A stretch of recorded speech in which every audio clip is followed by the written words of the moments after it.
He's one of TV's most popular characters right now. He plays Eli Gold in the hugely successful show The Good Wife.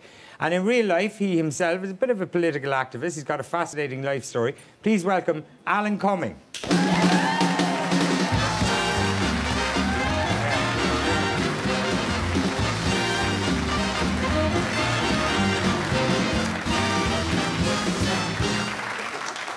How are you? I'm good. I'm good. How are you doing? Delighted you're here. Good, good. And of course, you're kind of an honorary Irishman, really.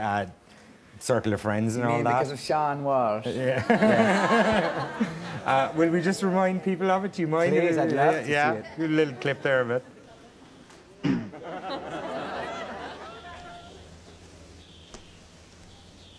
Take your clothes off, Benny. It's all right. I've locked the front door. No one's going to interrupt us. Come on, Benny. Don't be shy. Oh,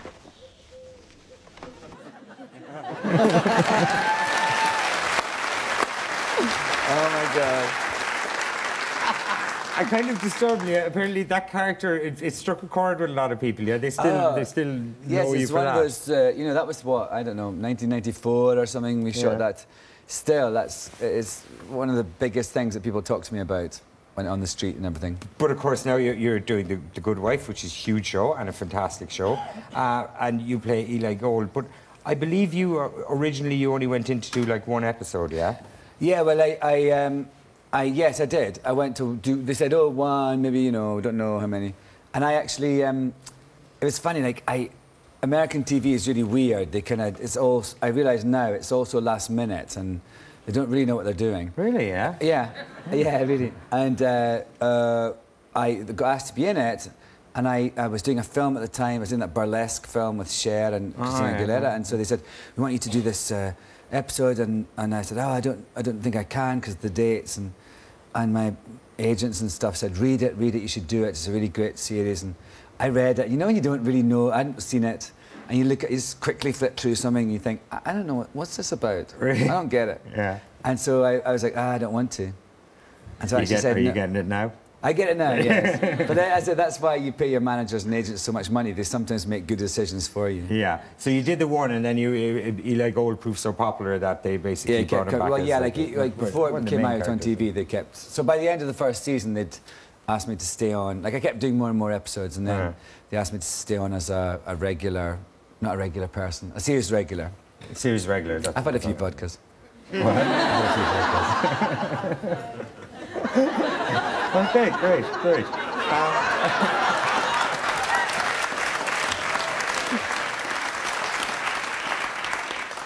Let's have a clip while you compose yourself, okay? Here's Eli Gold. Alicia, I am good at my job. I know what people do. So when I say don't speak to them again, please believe me, I know what I speak of. Peter should run. I know. He needs your help. Kristiva is dangerous. He's like Blagojevich dangerous. Stop selling, Eli. Quit while you're ahead. Okay. I'm ahead.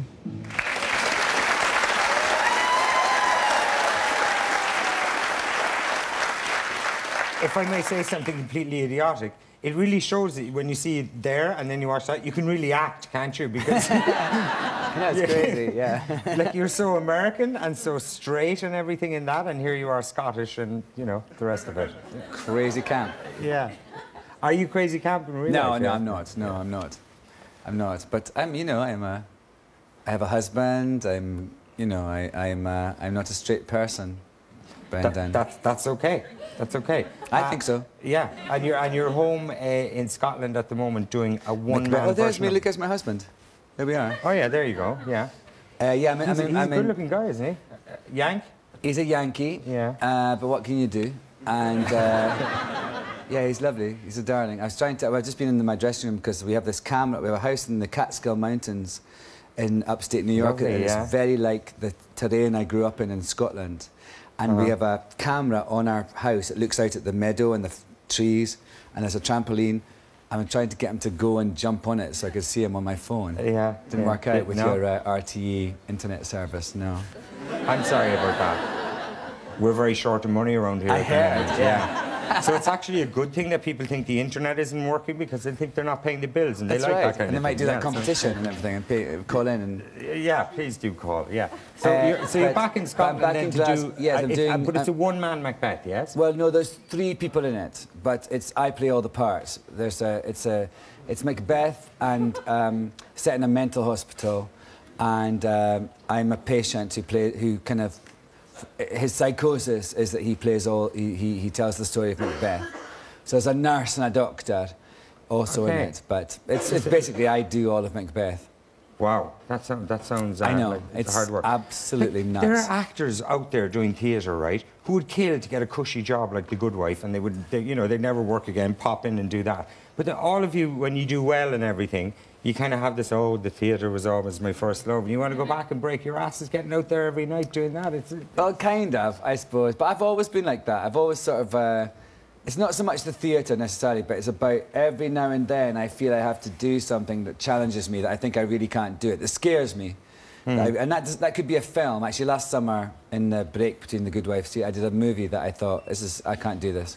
So what was it? It's a movie called Any Day Now. Oh, and, yeah, okay. Yeah. I play this, it's I call it my gay Down syndrome weepy movie. Whoa, you crammed a lot of stuff into that one. Into that. It's like a gay couple in the 70s trying to adopt a Down syndrome child. Are you black in it as well? I am a vegetarian.